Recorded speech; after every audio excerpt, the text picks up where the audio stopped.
In this video, I'm reviewing the ArmyTek Wizard Pro light. It can be used as a headlamp or flashlight with various mounting options. The spec sheet has the Cree XHP50 LED outputting up to 2300 lumens of neutral white light on the highest setting, though there are several lower output run options that I'll get into as well. ArmyTek is a Canadian-based company that sources components from Japan and the US. Inside the box, you get a manual, headlamp strap, magnetic USB charging cable, a non-head mount strap, 2 spare O-rings, a metal clip, and of course the flashlight itself, which includes a single 18650 lithium-ion battery at 3200 mAh capacity.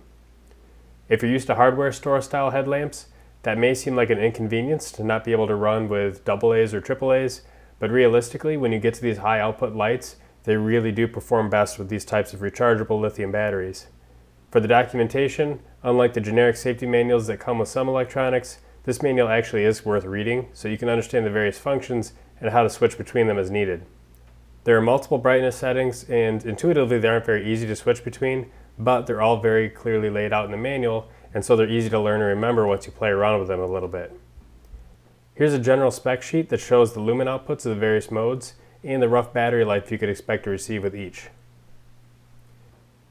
To show you an idea of the range of brightnesses that this light offers, I've got my camcorder set on manual exposure, facing my boat around 25 feet away. The Turbo 1 and Turbo 2 modes are really quite bright for a light of this size. You'd really only need them in my opinion for doing specialized tasks like tracking at night or mountain biking. The main modes are the ones I'd really see myself using most often for navigating, and there are 3 different levels within that main brightness mode. Then, there's the Firefly mode. When I first tried it, I thought the headlamp wasn't even turned on until I raised my hand up in front of my face. The Firefly 1 mode at 0.15 lumens and 200 days of battery life is truly a minimal light option. The nice thing is that you have the option to turn the light from powered off directly into Firefly 1 if you want, so you wouldn't have to cycle through a brighter mode to get there. In fact, you can power on directly into any of the modes. There are also 3 strobe modes, but I'm not going to show those on video for safety reasons.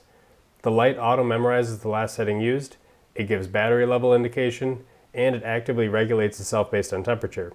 The light gets pretty hot in turbo mode, and if it gets too hot, the brightness will decrease temporarily until the temperature gets back to a safe level. The necessity for that to even happen in the first place will depend a lot on the ambient air temperature and the airflow that you have around the light. Let's talk about charging. The 18650 cells have external chargers that you can buy and use. Alternatively though, you can use the magnetic USB charging cable. To use it, you connect to the back of the light and unscrew a quarter turn. Charging is indicated by a red light and it turns green when complete.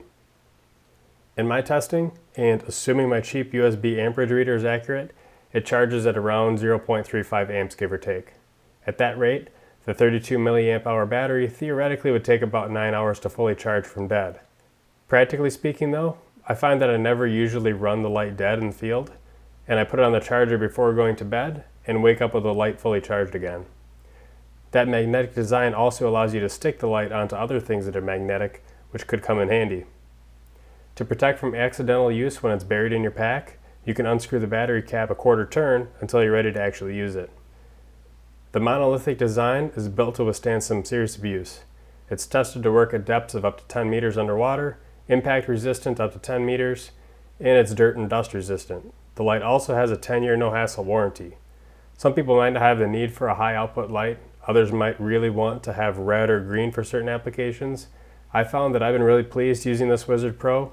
At under 6 ounces with the strap, it's plenty lightweight, takes up very little space in my pack, gives low output options for navigating or hanging out at camp after dark, yet also allows for those very high output modes when needed, like tracking at night.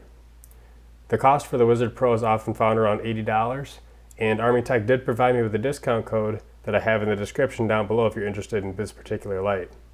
And if you have any questions, please leave them in the comments down below. Thanks for watching.